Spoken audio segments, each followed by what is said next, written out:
Bapak-bapak, ibu yang dimuliakan oleh Allah, kita lanjutkan kembali kajian tafsir kita masih di surat Abasa. Di minggu yang sebelumnya kita sudah membahas terkait dengan latar daripada surat Abasa ini, bahwa Nabi Muhammad SAW sedang menghadapi orang-orang kafir Quraisy, sedang bernegosiasi. Lalu datanglah Ummi Maktum kepada baginda Nabi Muhammad SAW. Maka Allah menggambarkan di ayat yang kedua, yaitu Anja'ahul A'ma. Punya ini kembali kepada Ummi Maktum, yang kondisinya memang Ummi Maktum ini Al-A'ma, dia buta. Lalu Allah Subhanahu wa Ta'ala menggambarkan tentang sikap baginda Nabi Muhammad. Allah menggambarkan dengan abasa wa tawalla. Kemarin kita sudah jelaskan bahwa abasa ini diterjemahkan oleh Kemenak dengan berwajah masam. Sebenarnya kalau kita lebih mau berdalam-dalam, abasa ini adalah taknis, ya. Taknis itu artinya Allah itu sensitif kepada baginda Nabi Muhammad SAW. Perhatian. Jadi bukan, kalau diterjemahkan dengan berwajah masam, itu nanti akan berkonotasi negatif, bahwa Nabi itu hatinya tidak bersih. Padahal yang diinginkan oleh Allah Subhanahu wa Ta'ala, Allah itu sensitif kepada Nabi.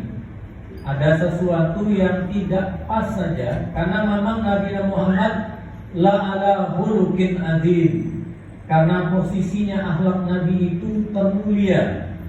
Jadi standarisasi menurut kita baik, ya menurut Nabi itu sudah paling jelek. Ya, contohnya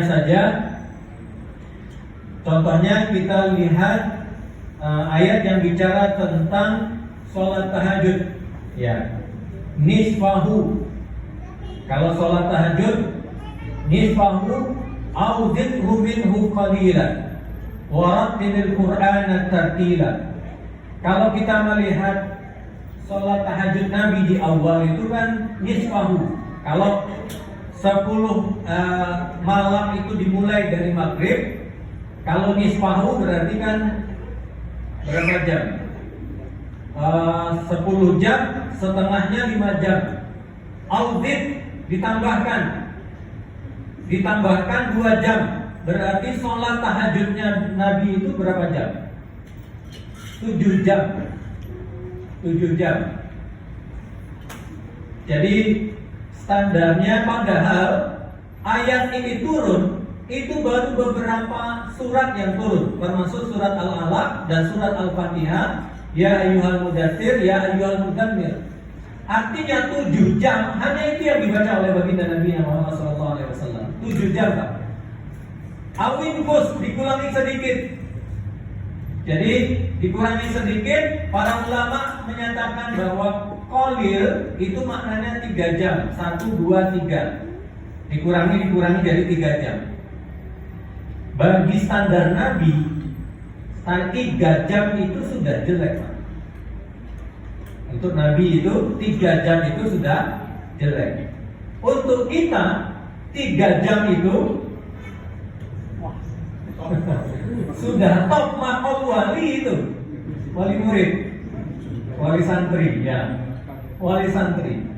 Allah tidak ingin Nabi itu pada posisi yang paling baik menurut kita, itu sudah paling jelek menurut Rasulullah SAW. Dan Allah tidak mau masuk Nabi di kategori itu. Ya, kemarin kita sudah jelaskan. Ummi Maktum itu buta.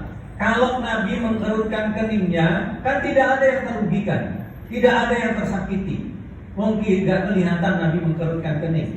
Ataupun sesuai dengan terjemahan Kemenak, bermuka masam. Dan Nabi dan Ummi Maktum tidak tahu Nabi berbuka masam. Menurut panjenengan ada dosa di sana? Tidak ada dosa, Pak, di sana. tidak ada dosa, tidak ada yang tersakiti. Tapi Allah sangat taknis, sangat sensitif dengan baginda Nabi Muhammad Sallallahu Alaihi Wasallam. Yang kedua, kita lihat kontennya.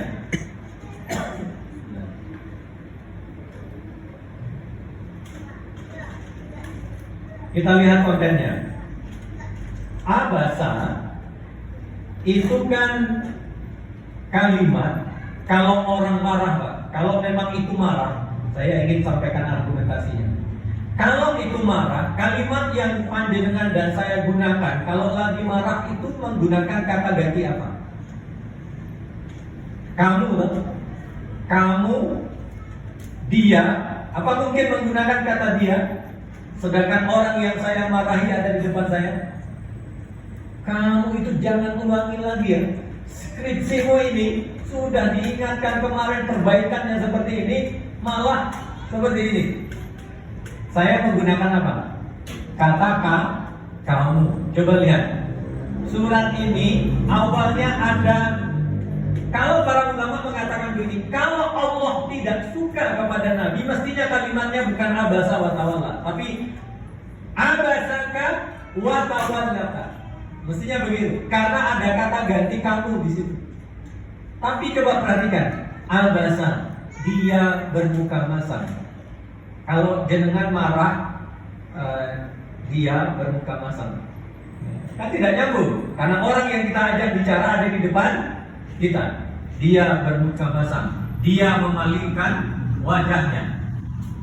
Nah ini argumentasi ulama bahwa Allah bukan berarti sedang menegur Nabi dan tidak suka kepada Nabi.